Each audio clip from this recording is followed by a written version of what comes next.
골로새서 3장 12절에서 17절 말씀, 제가 가진 성경으로 신약성경 327페이지입니다.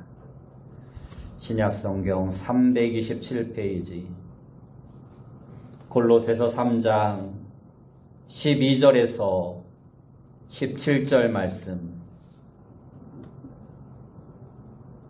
제가 봉독해 드리겠습니다. 그러므로 너희는 하나님이 택하사 거룩하고 사랑받는 자처럼 긍휼과 자비와 겸손과 온유와 오래 참음을 옷 입고, 누가 누구에게 불만이 있거든 서로 용납하여 피차 용서하되, 주께서 너희를 용서하신 것 같이 너희도 그리하고, 이 모든 것 위에 사랑을 더하라. 이는 온전하게 매는 띠니라. 그리스도의 평강이 너희 마음을 주장하게 하라. 너희는 평강을 위하여 한 몸으로 부르심을 받았나니 너희는 또한 감사하는 자가 되라. 그리스도의 말씀이 너희 속에 풍성히 거하여 모든 지혜로 피차 가르치며 권면하고, 시와 찬송과 신령한 노래를 부르며 감사하는 마음으로 하나님을 찬양하고, 또 무엇을 하든지 말에나 일에나 다 주 예수의 이름으로 하고 그를 힘입어 하나님 아버지께 감사하라. 아멘. 우리 옆에 분들과 인사합시다. 만나서 반갑습니다. 네, 다시 한번 인사합시다. 오늘도 큰 은혜 받읍시다. 오늘 우리가 읽은 말씀을 통해서 예수님의 제자로 삽시다. 예수님의 제자로 삽시다 라는 제목으로 함께 은혜의 말씀을 나누길 원합니다. 바울은 골로새 교회에 들어온 거짓 교사들에 맞서서 교회와 성도들이 추구해야 할 대안을 오늘 말씀을 통해서 우리에게 알려주고 있습니다. 먼저 3장 1절에서 4절까지는 위에 있는 것들을 생각하고 추구하라고 말씀하고 있으며, 5절에서 11절에서는 옛사람의 행위들을 벗어버리라 하고 말씀하고 있습니다. 그래야 거짓 교사들에 맞서서 교회와 성도가 온전한 믿음을 지킬 수 있다라고 말씀하는 것입니다. 그리고 이어지는 말씀이 오늘 본문의 말씀입니다. 오늘 본문의 말씀은 그러므로라는 말씀으로 시작하고 있습니다. 여기서 그러므로라는 이 말씀은 10절에서 언급하고 있는 새 사람을 입었으니 라는 말씀입니다. 바울은 그의 다른 편지에서 새 사람을 입었다는 것을 그리스도로 옷 입었다라는 표현을 하고 있습니다. 그리스도로 옷 입었다라는 것은 그리스도의 사람이 되었다. 다른 말로는 그리스도의 제자가 되었다라는 의미입니다. 그러므로 교회와 성도는 새 사람답게 예수님의 제자답게 살아야 한다고 오늘 바울은 우리에게 권면하고 있습니다. 그러면 어떻게 사는 것이 예수님의 제자로 사는 것일까요? 오늘 우리가 본문의 말씀을 통해서 이것을 함께 생각해 보며 함께 은혜를 나누길 원합니다. 첫째로 예수님의 제자는 예수님을 점점 더 닮아가는 삶을 살아야 합니다. 12절에서 바울은 골로새 교회 성도들을 가리켜 하나님이 택하사 거룩하고 사랑받는 자라고 표현하고 있습니다. 다르게 표현하면 예수님을 구주와 주님으로 믿어 하나님의 자녀가 된 자들, 예수님을 배우고 따르는 예수님의 제자들을 가리켜 성도라 말씀하고 있는 것입니다. 그러므로 성도들은 이 세상 사람들처럼 살아서는 안 되는 것입니다. 하나님의 자녀로, 예수님의 제자로, 그리고 성령의 사람으로 살아가야 하는 것입니다.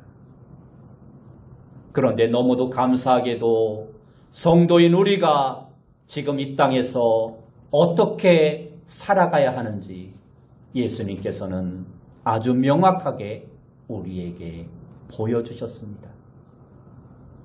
성자 예수님께서 이 세상에 오셔서 3년간 제자들과 함께 지내시면서 자신의 생각과 성품과 말과 행동을 구체적으로 보여주셨습니다.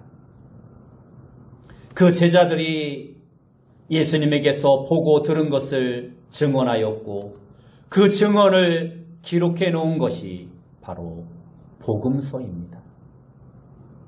그러므로 우리는 이 복음서를 보면 예수님이 이 땅에서 어떻게 사셨는지를 명확하게 알 수 있는 것입니다. 그러므로 성도로 부름을 받은 우리는 예수님께서 사셨던 그 삶을 본받는 삶을 살아가는 자가 되어야 합니다. 그래야 우리가 예수님의 제자라 말할 수 있는 것입니다. 그러면 예수님은 이 땅에서 어떻게 사셨습니까? 예수님은 우리가 볼 수도 없고 알 수도 없는 하나님의 성품을 그대로 드러내 보이셨습니다. 그래서 우리는 예수님을 보면 하나님의 성품을 알 수 있는 것입니다. 바울은 오늘 12절에서 하나님의 성품을 5가지 말씀하고 있는데 이 5가지 성품이 바로 예수님의 대표적인 성품이기도 합니다. 그 5가지는 긍휼과 자비와 겸손과 온유와 오래 참음입니다. 긍휼은 불행을 당한 사람이나 고난에 처한 사람을 측은하게 여기는, 불쌍히 여기는 마음을 말하는 것입니다. 그리고 자비는 불행을 당한 사람이나 고난에 처한 사람에게 다가가 구체적으로 친절을 베푸는 것입니다. 또한 겸손은 하나님과 사람 앞에서 자기를 낮추는 태도와 행동을 말합니다. 특히 남을 나보다 낮게 여기는 것, 자신의 이익보다는 이웃의 이익을 먼저 구하는 것을 말하고 있는 것입니다. 온유는 과격한 분노와 대조되는 미덕으로 자신을 절제하고 통제하는 능력을 말씀하는 것입니다. 마치 기수가 잘 훈련된 말의 고삐를 잡고 달리는 것과 어머니가 갓난아기를 품에 안고 젖을 먹이는 것을 연상하게 하는 덕목이 온유입니다. 그리고 오래 참음은 어떤 어려움에도 믿음과 소망을 가지고 견뎌내는 것, 자신에게 해를 입힌 사람에게 화를 내거나 보복하지 않는 것을 말씀하는 것입니다. 복음서를 보면 예수님은 병들고 지친 백성들을 따뜻하게 맞아주시고 그들을 치유하고 돌보십니다. 그리고 성자 하나님이셨지만 십자가에 죽기까지 스스로 낮아지셨습니다. 그러면서 성부 하나님께서 맡기신 구원의 사역을 이루기 위해 끝까지 오래 참으셨습니다. 그래서 예수님으로 말미암아 많은 사람들이 구원을 받아 하나님의 자녀가 될 수 있었던 것입니다. 13절 후반부를 보면 주께서 너희를 용서하신 것 같이 너희도 그리하고 라고 말씀하고 있습니다. 여기서 말씀하고 있는 주는 예수님입니다. 여기서 바울은 예수님께서 우리에게 베푸신 대표적인 행위 하나를 강조하고 있습니다. 바로 용서라는 것입니다. 용서는 앞에서 열거한 예수님이 가지고 계신 5가지 성품의 자연스러운 모습인 것입니다. 이어서 14절의 말씀에 보면 이 모든 것 위에 사랑을 더하라. 이는 온전하게 매는 띠니라 하고 말씀하고 있습니다.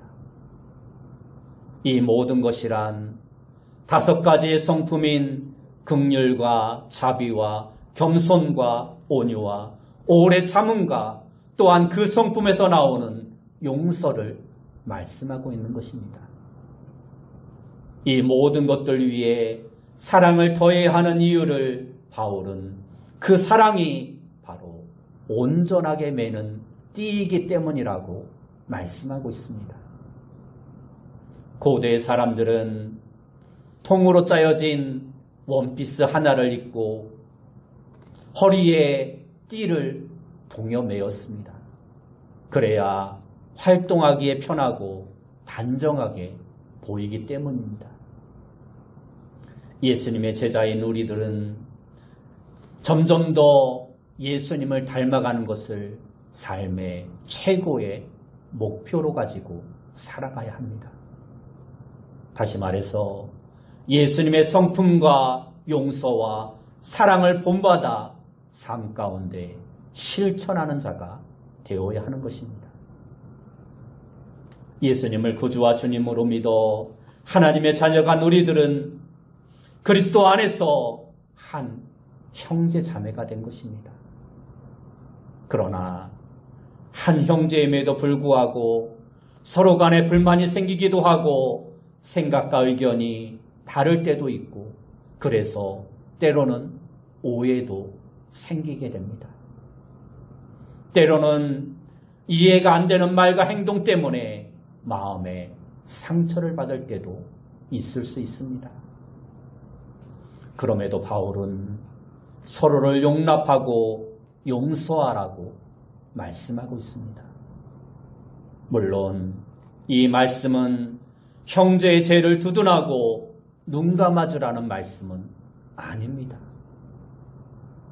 죄를 회개함으로써 회복할 수 있도록 형제를 불쌍히 여기고 섬기고 도우라는 말씀입니다.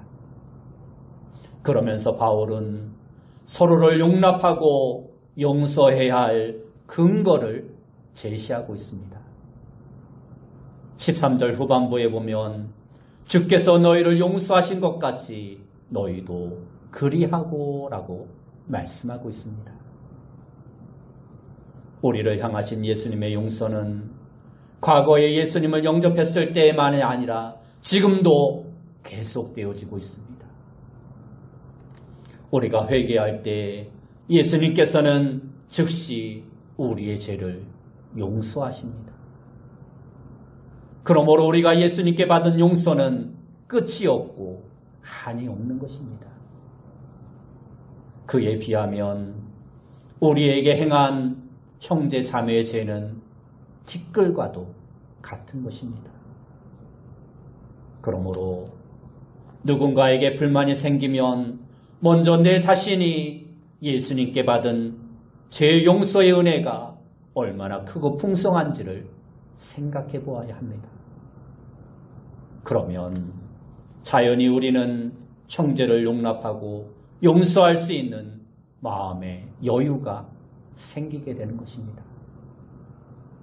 형제를 용납하고 용서하려면 무엇보다도 우리 안에 사랑이 풍성하게 넘쳐 흘러야 합니다. 사랑이 없이는 용서가 불가능하기 때문입니다. 그런데 바로 이 사랑의 원천이 하나님이십니다. 14절 말씀에서 사용되고 있는 이 사랑이라는 단어의 원어는 아가페적인 사랑을 말씀하고 있는 것입니다. 이것은 하나님께서 그리스도를 통해서 우리에게 부어주시는 사랑인 것입니다. 그러므로 우리가 형제를 용납하고 용서하려면 이 하나님의 사랑으로 충만해야 합니다. 그 하나님의 사랑이 역사 가운데 생생하게 드러난 것이 바로 예수님의 십자가 사건입니다. 십자가에서 흘러내린 성부 하나님과 성자 예수님의 사랑이 지금도 우리에게 흘러넘쳐서 우리를 사랑의 사람이 되게 하는 것입니다. 우리가 사랑의 사람이 되려면 예수님의 사랑 안에 거하는 자가 되어야 합니다. 예수님의 사랑에 푹 잠겨 있어야 합니다. 그러면 우리도 예수님처럼 사랑의 사람이 되고 형제를 용서하고 용납할 수 있게 되는 것입니다. 여러분 모두가 이 예수님의 사랑 안에 푹 잠겨서 날이 갈수록 예수님을 점점 더 닮아가는 귀한 성도님들이 되시길 바랍니다. 두 번째로 예수님의 제자는 예수님의 평강을 누리고 나누는 삶을 살아가는 자가 되어야 합니다. 오늘 본문 15절 말씀에 보면 그리스도의 평강이 너희 마음을 주장하게 하라 하고 말씀하고 있습니다. 여기서 사용한 평강이란 말은 구약 성경에서 자주 사용되고 있는 샬롬이라는 단어와 같은 뜻입니다. 이것은 하나님께서 자신의 백성들에게 가시는 온갖 축복들을 풍성하게 주셔서 그 축복들이 넘쳐나는 상태를 샬롬이라고 말씀하고 있는 것입니다. 그리고 그리스도의 평강이란 두 가지의 의미가 있습니다. 하나는 그리스도께서 누리셨던 평강이고 또 다른 하나는 그리스도께서 나누어 주신 평강입니다.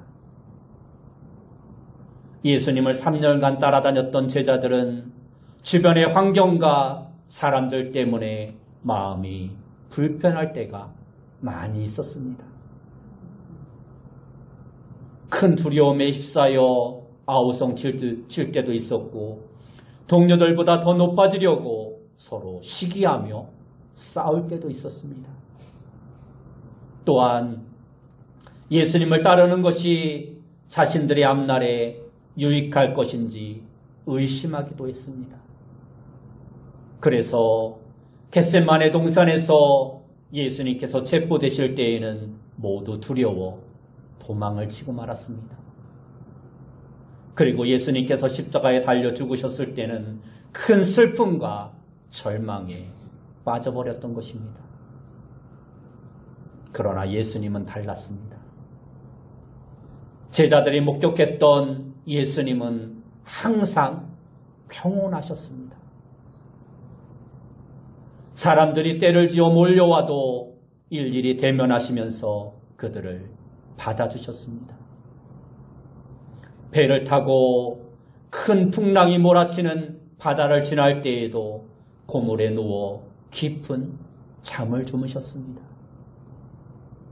바리새인과 서기관들의 집요한 공격에도 예수님은 전혀 흔들리지 않으셨습니다. 심지어 십자가를 져야 할 것을 아셨지만 그 길을 마다하지 않으시고 인내하며 그 길을 걸으셨습니다. 겟세마네 동산에서 기도하실 때에도 평정심을 가지고 기도하셨습니다. 십자가에 못 박혀 6시간이나 달려 계실 때에도 사람들을 원망하지 않았습니다. 아니 오히려 아버지 하나님께 그들을 용서해달라고 기도를 하셨습니다. 이처럼 예수님은 실로 평강의 주님이셨습니다. 이처럼 예수님께서는 그 무엇도 그 누구도 빼앗아갈 수 없는 평강을 누리셨는데 이것은 만물과 역사를 주관하시는 하나님 아버지를 신뢰했기 때문입니다. 그런데 감사하게도 예수님께서는 자신이 누리셨던 이 평강을 제자들에게도 허락해 주셨습니다.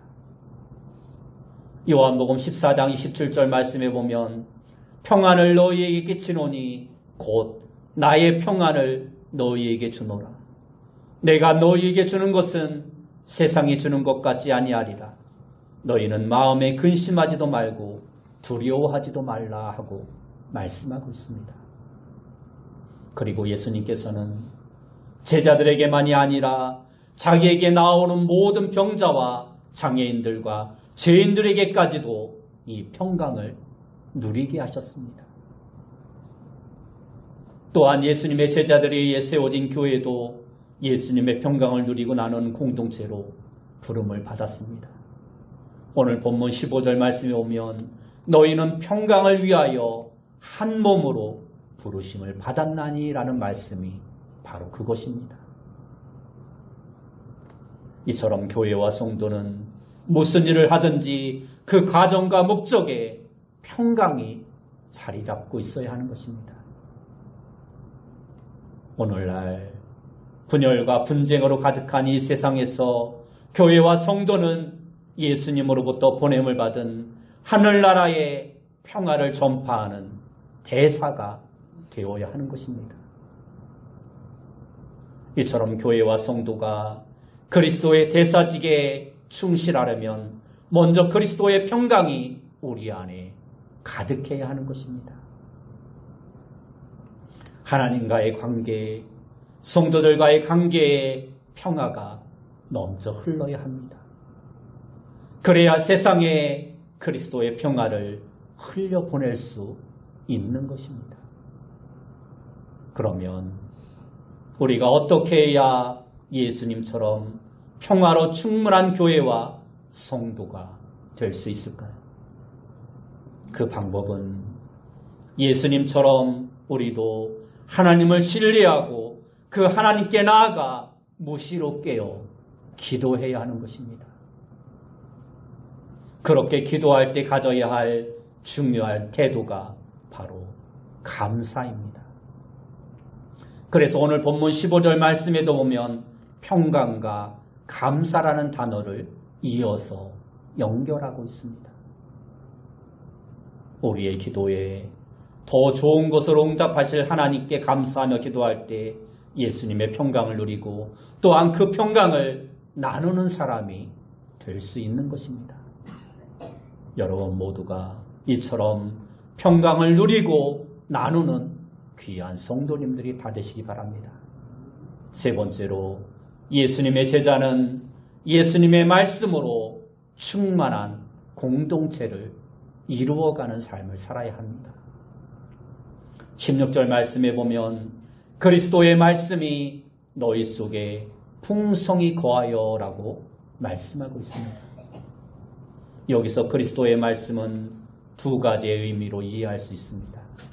첫째는 3년간 예수님께서 제자들과 무리들에게 주셨던 복음서에 기록된 말씀이고, 두 번째는 예수님에 관한 말씀인 신구약 성경 전체 말씀입니다. 이 말씀은 성경 말씀을 우리가 부지런히 읽고 묵상하고 공부해야 한다는 뜻입니다. 그렇게 우리가 성경 말씀에 푹 잠겨야 하는 목적은 자기 자신만을 위해서가 아니라 교회의 공동체를 건강하게 세우기 위함이라고 오늘 바울은 말씀해주고 있습니다. 16절에서 바울은 어떠한 교회가 건강한 교회인지를 그리스도의 말씀과 관련하여 두 가지로 말씀해주고 있습니다. 첫째는 그리스도의 말씀인 성경 말씀을 피차 가르치고 권면하는 교회이고, 둘째는 그리스도의 말씀으로 하나가 되어서 하나님께 감사의 찬송을 부리며 예배하는 교회입니다. 바울은 이미 골로새서 앞부분에서 말씀의 사역자들이 맡은 자기 역할에 충실해야 할 것을 우리에게 말씀해 주었습니다. 골로새서 1장 28절과 29절에 보면 우리가 그를 전파하여 각 사람을 권하고 모든 지혜로 각 사람을 가르침은 각 사람을 그리스도 안에서 완전한 자로 세우려 함이니 이를 위하여 나도 내 속에서 능력으로 역사하시는 이의 역사를 따라 힘을 다하여 수고하노라 하고 말씀하고 있습니다. 말씀의 사역자들이 해야 할 일은 성경 말씀의 핵심이신 예수 그리스도를 분명하게 전파하고 잘 가르치는 것입니다. 그렇게 하는 목표는 교회의 지체들을 그리스도 안에서 완전한 자로 세우는 것입니다. 그런데 오늘 본문에서 바울은 교회의 사역자뿐 아니라 모든 지체들이 말씀 사역에 함께 동참해야 함을 말씀해주고 있습니다. 그리스도의 말씀인 성경 말씀을 성도들 모두가 서로에게 가르치고 서로에게 권면하라고 말씀하고 있습니다. 그러할 때 교회가 말씀으로 충만한 공동체가 되고 그 말씀으로 하나가 되어서 하나님께 감사의 찬양을 드리며 예배하는 공동체가 될 수 있는 것입니다. 마지막 네 번째로 예수님의 제자는 무엇을 하든지 예수님의 이름으로 하는 자가 되어야 합니다. 17절 말씀에 보면 또 무엇을 하든지 말에나 일에나 다 주 예수의 이름으로 하고 라고 말씀하고 있습니다. 이것은 교회에서만 아니라 가정과 일터와 우리의 일상의 모든 삶에서 예수님을 드러내야 한다는 것입니다. 삶의 모든 현장에서 예수님을 높이라. 예수님을 위해 살아라. 예수님처럼 말하고 예수님처럼 행동하고 말과 행실을 통해서 예수님께 영광을 돌리라는 말씀입니다. 그 이유는 예수님이 교회와 성도만이 아니라 온 세상의 구주와 주님이시기 때문입니다. 베드로전서 3장 15절 말씀에 보면 너희 마음에 그리스도를 주로 삼아 거룩하게 하고 너희 속에 있는 소망에 관한 이유를 묻는 자에게는 대답할 것을 항상 준비하되 온유와 두려움으로 하고 라고 말씀하고 있습니다. 성도는 이 세상에 살고 있지만 세상에 속한 자가 아닌 천국의 백성입니다. 하나님의 자녀요, 예수님의 제자요, 성령의 사람인 것입니다. 그러므로 성도는 세상 사람과는 다른 삶을 살아야 합니다.